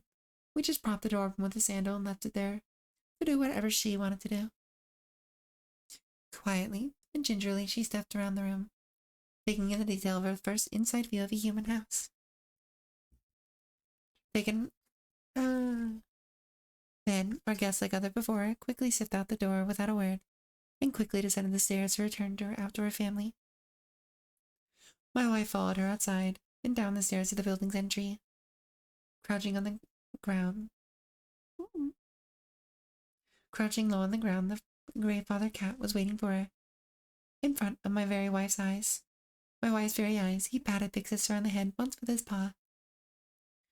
Big Sister shut her eyes and let out a small cry. The next day we went on a trip, leaving the apartment empty for a week. It was to attend a relative's wedding in Kyushu, where we both grew up. So we decided to make it a homecoming visit and take time to see both of our families. My wife's hometown was in the same province as mine, and on the way back she stopped to visit her folks, and I took the night train home by myself. The entry to the apartment complex had a roadway for cars to enter on one side and pedestrians come out the other. The cat family tended to stay within earshot of the entryway and the shrubs on the side of the road, but would never venture inside the brightly lit hall where the mailboxes were located. As I turned the corner where the landlord lived and approached the building, I wondered where the cats had managed to get and eat while we were gone. Or I wondered if they had managed to get enough to eat. The night's darkness increased as I walked beneath the thick foliage of the Zelkova tree. But then I saw a bright light of the entryway float up before me. It was the only well-lit spot on the grounds of the building. As I walked up to the door, a small white form bounded out of the darkness and into the fluorescent light, running toward me and meowing all the way. Big Sister began coming upstairs to the third floor all on her own, whenever she wanted to. Every once in a while, she would shake her head back and forth like a papier-mâché doll, and let a series of bad-sounding coughs. We worried about how she would always get in the cold weather in this shape. Or we were worried how she would get through the cold weather in this shape. We always propped open the door with a sandal so she could leave whenever she wanted. But a couple days into New Year's holiday, we began closing it. We bought a plastic box and filled it with cat litter. It was our first official expedition for New Year's. Then, my wife suggested, why don't we bring Kappa up too? He'd always lagged behind the other members of his family, and was timid and unsteady on his feet. Kappa seemed the least capable of surviving outdoors. My wife appeared to be moving in the direction of adopting the whole family. But keeping even one for the night, constant meowing, because she wasn't used to staying inside with the humans, was already causing enough of a problem. And since pets were not allowed inside the building, that also meant we would have to be prepared for the possibility of being kicked out. Yeah. And on top of that, Papa did not look like he was anywhere near prepared to climb the stairs to the third floor on his own. He didn't even show any signs of responding to the snowman doll when it dangled before him in the bushes. Bringing him upstairs would necessitate devising a clever new strategy. We had never kept a skylark for any other bird for a pet, but for whatever reason, we owned a bird cage specifically made for a skylark. It was an old piece of bamboo workmanship shaped something like an elongated cylinder, so that it sometimes looked quite tall when placed vertically, as originally designed. I suggested fixing the door of the cage with a device that would cause it to close, trapping whatever creature might enter inside, and placing the cage in an empty lot in the middle of the night with some food to act as bait, and then waiting in the shadows for the cats to come. As it turns out, the person who proposed this strategy, yours truly, ended up being the one to carry it out. On a cold night during the first week of New Year, Kappa approached the birdcage. He circled the cage a few times, examining it, before quietly stepping through the open door. But then something unexpectedly happened in the mind of the would-be captor. Somehow, I couldn't bring myself to pull the string. If I were to close the door cage now, Kappa would be frightened and upset and probably put up a violent struggle. Then the cage would fall over and roll on the ground, becoming an even more frightening place to be stuck in. then how a cat would become truly ours, having come to us through such a traumatic experience. All I had to do now was pull the string and the door would come out down. But I couldn't do it. Oh, good job. 77777 gold. Have a good night, Willie. Thanks for being here. Papa cautiously ate the food in his usual clumsy way around the inside of the cage. He gazed in my direction with those round eyes giving no hint of submission. Oh. That was a bit of a Freudian slip there, yeah? Any hint of suspicion? And stepping towards the direct entrance, he looked at me again. After a slow start, he moved into a gallop, bounding across the pavement under the bare oak of a tree, and ran off the property. Gazing intently at the sleeping cat on the same sofa where Chibi used to sleep, wearing a collar quite similar to Chibi's with comma-shaped beads. My wife sighed. She's mine. Aw, thank you, Willie. Yet despite her satisfaction, it looks as if it was going to be a while before it was possible to hold the cat and pet her. And we would have to take her to the vet soon for shots and whatnot. But in any case, we decided we would first give her a proper name. I believe you have only 2 chapters left. Since the mid-1980s, stock prices in real estate had continued to skyrocket. But by the first half of 1990, things began to collapse. In the beginning of autumn, when I heard that the old woman had put the house up for sale, already the economy had shown signs of slipping. In 1991, the reality of the situation had become obvious. The bloated economy had completely collapsed, throwing the entire country into confusion. Then August came. As I sat half-heartedly watching television, a commercial for a major home builder came on. I could hear the eerily calm voice of the narrator saying, "What a father passes on to his children." And then, building homes is like raising children. In the front of a house was the traditional gate, shaded by the branch of a pine tree. A father placed his hand on the head of a very young boy. The two bowed politely to passersby and exchanged greetings with a smile. The scene was shown in black and white. Somehow the wooden fence, which could be seen behind them, looked familiar to me. I took a walk to double-check. Then I could tell that the commercial definitely featured the house where we once lived, by the patterns of stain in the mud wall and the way the bamboo slats were laid.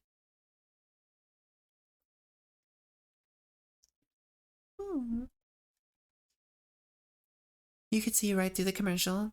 Obviously, the housing industry were trying to make a sudden change, direction in the recent tendency of encouraging people to sell older houses like this one and build new houses so they would take advantage of the skyrocketing real estate prices. The old house was merely a prop to give a real estate company a clean image, while in actual fact it sat there silently waiting demolition. So, late that summer, using the passkey which I still had in my possession, I went inside for one last look. The garden was smothered in tall weeds, and the pond was all dried up. There was no sign of its former charm, and all the animal life which had used to fill it. What happened to the dragonflies? And the praying mantis? Now overgrown, the Japanese holly and azaleas had lost their perfectly pruned round shape, and were deflated into oddly distorted hemispheres. Only the rose of Sharon, winding its way up the wall of the tool shed, was in bloom, swaying in the soft light in summer's end. In December of 1991, we visited the old woman in her condominium in the suburbs to the west of the city. During 3 hours of pleasant chat, the subject of real estate was barely touched upon. As it turns out, she had been forced to sell the house at a price much lower than she had originally hoped. Finally, it had been split into 3 parcels and sold. Demolition was set to begin in the middle of January in the coming year. A few days later, she asked us to go check on how things were going at the house. A section of the fence line in the alleyway had collapsed. It was leaning over in the garden. I had just propped it back up as a stopgap measure. Nothing you could really call a repair. 3 days into the new year, and the last few odds and ends of the old house were beginning to be cleaned up. So we decided to drop by once more and transplant a pot of some of the Reeves Speyeria that they had let us plant in the garden, and drank it home with us. When we arrived, we discovered the keyhole had been plugged, and there was no way for us to open the front gate. So my wife slipped through a little space left open in the fence when I had propped it up, and let me in through the gate. The boundless growth of wild grass which covered his garden in summer had dried up, and now was in every sense abandoned. Metal markers that had looked like spikes had been driven into the ground midway across the garden. You could tell how they were you could tell how they were dividing up the land from these markers. The trees were all drastically cut back, and my eyes were pierced by the plum branches, the only ones sprouting buds. Looking into the clear blue wintry sky, you could see the bare branches of the Silkova tree swaying in the breeze, its bark sparkling like oxidized metal. While my wife dug out raised speria, I rolled up the rattan mat we had left in the middle of the hardwood floor of the guest house and tied a string around it. I remember vividly the daily arrival of our guests through the floor-level window, so much that I could even point out exactly where she had first set foot. On the 16th of January, I went back again. Scaffolding had been set up around the house, and orange tarp had been hung all around the fence, covering the entire property. There would be no more images forming of people passing along the alleyway through the knothole in the fence. The demolition was to be carried out over the next 5 days. On the last day of January, it rained all afternoon and evening, and by evening it had turned to snow. The snow fell quietly and steadily. I had shut myself away all day working, so for a change of pace, I went out with my wife into the white night, and onto the local shopping district. After a bite to eat, we found ourselves walking in the direction of the old house. The snow was falling thick now, and our feet made a crunching sound as we trudged along through the cold night air. We passed wordlessly by the house with the Japanese plume grass, and then descended the slope until there on the left, where the old mansion used to be, was a huge vacant lot. The neighbor's house and Lightning Alley were now completely exposed to view from the main thoroughfare. The snow continued to fall. There it lay in darkness, a raw, open space, covered by a sleet of pure white.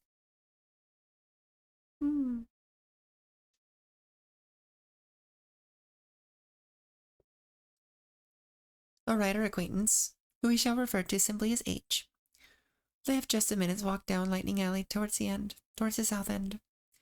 I had never had the occasion to visit before, but we had begun a collaboration, and now we would often take the same train home. H had moved to the area with his family in 1950, when he was only 5 years old, and he could remember the time when there were still farms in the area. A creek used to cut across the fields just before the slope, and would flood whenever it rained heavily. When I asked him about the alleyway, he let out a chuckle and said, "It's kind of a strange place, isn't it? For years and years there was always such an interesting collection of people living there, right on that one little street. A sculptor and a printmaker, a zoologist, a geologist, a musician, and a photographer of the Buddhist statuary." And then H told me something quite unexpected. Apparently the family who had been Chiefy's owners had moved to the suburbs, to a magnificent house sitting on the shade of a huge Silkova tree. I had thought they would always remain there, but apparently they had their reasons. The children's schoolings or something like that. But in my case, it seems as if Chiefy had been left all alone. I remember it was the night of the full moon, on the 11th of March when Chiefy died. Since then, every year on that date, late in the night, I will walk with my wife to the spot where she died, to the spot where she was found, just laying on the ground in front of the house with the Japanese plum grass just before the entryway.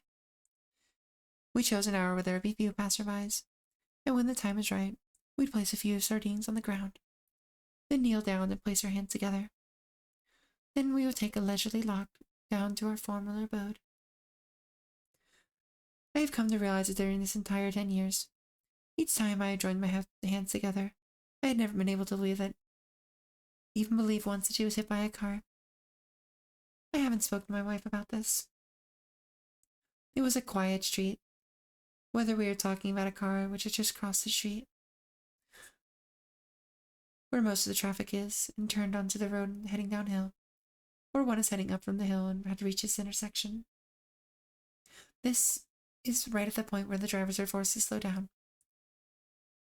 So whenever I visited the spot and crouched down on the ground, placing my hands together in prayer with my back to the passing cars, I had always thought that Chiefy would have been able to dodge a car with no problem. And there's another thing I just noticed as I reshaped this loose collection of essays and journal notes into a novel. The 11th of March fell on a Sunday that year. It had been the evening of Saturday, the 10th, when we had gone to the lightning capture exhibit. We had returned home a little after 10 that night and found that the cat food in the dish placed in the box in the corner of the Japanese Tommy's room had decreased somewhat. On this Saturday, the 11th, there were no signs that Chibi had touched those horse mackerel, or had disturbed the cotton cloth covering the floor-level window through which she would enter the house. According to the notes I took down in my pocket memo book, it was about 11:30 on the night of the 11th that the woman found her laying on the ground, not the 10th. According to her story, just shortly before then, around 11, Chibi had apparently been asleep with her family. This also according to the neighbor's explanation. How events unfolded depends on an infinite number of mundane factors that are interconnected by virtue of their order of occurrence. But without which said event could have occurred. But memory is less precise. Just before leaving the exhibit, I saw Chibi, her back turned towards me. It was the last time I would see her. And because of this, I'd always mistakenly assumed that it was 11:30 on the 10th that she was found lying in the street. And then, based on that, I went on to make another mistaken assumption, that the reason we set out on the anniversary of the death of March 11th was because by that morning she would have been unmistakably dead, cold and stiff. I suppose I was so disturbed by the reality of death, I was somehow not able to see the essentials. As I approached the final phase of this book, I found myself going back over the events as they unfolded, and finally become aware at this point. What this means that between the hours of 10 p.m. on March 10th and 11 p.m. on March 11th, Chibi was safe, and yet she did not come see us. She used to come over frequently. She came every day, even if she was hurt. She would come over to show us where she was hurt. And yet, even though she was safe, on that one day alone, she did not come. How could that be? And yet, that is indeed the truth. So, in other words, Chibi spent the last day of her life. Chibi spent the last day of her life in a wholly different way than she had before. All I want is to know what happened. I want to somehow grasp every detail of the day that happened. That one day like a tiny dewdrop. But now it's engulfed in the profound darkness of time. I never go that way on my own. The words of the neighbor woman speaking of the house with the Japanese plum glass now stick in my mind, and I have them written down here in my book.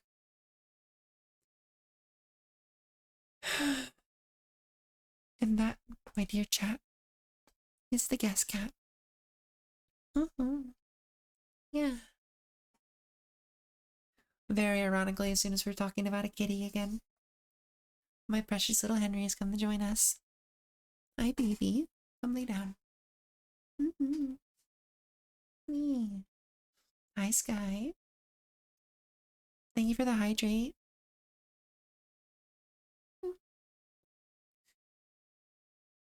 I'm gonna do a stretch. Yeah. I hope you all enjoyed. Did you have fun listening? I hope it was entertaining at least. Maybe some way. I think I'm gonna read in the future. I'm gonna have to do 30 minutes of reading warm up beforehand before I go live to make sure that my voice doesn't die. But I think that is totally worth it if that's something that you'll enjoy. You're listening along, you're sweet. We're just about to probably wrap up here. Yeah. Bit of a shorter stream today, I know, but I'm gonna give my voice a good chance to rest. Because I've been speaking a lot. Although, I may have an idea of something I would want to do with readings in the future. Yeah. I might do more reading streams, honestly. Teacup gave me a very excellent idea. In addition, I have some ideas of my own, so with that, I think we're gonna go see if anybody is live doing ASMR, shall we? Let's see, Cactus is drawing. That might be reasonable. Yeah, she's very quiet, so it's not gonna be too much of a difference. Oh, wait. Oh, she's raiding in the maple. Oh, fun. Okay, we won't go there. Because yeah, she's actually just left. Okay. So close. We almost were able to raid in the cactus. Hmm. Let's see. Who is doing stuff? Hmm.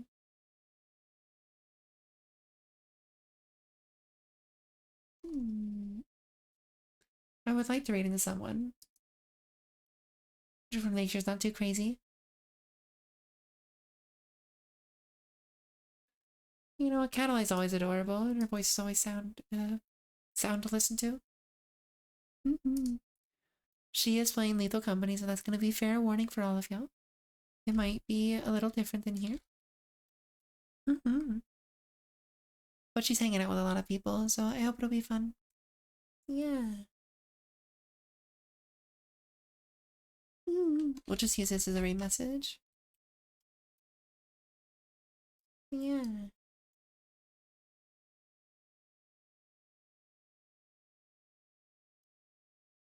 Hmm. Okay. Thank you, Sky. You're adorable. I hope you have a good time as well, and good luck with your work. Hmm. Definitely go say hi to Sky. And thank you for all the people who followed today. You are very adorable, and I really appreciate you. I love my Twitch and my YouTube babies. You are all very sweet. Have a wonderful rest of your day, and I will see you tomorrow. Tomorrow we're going to be playing Spore. I'm quite excited. Yeah. All right. Bye-bye. Mwah.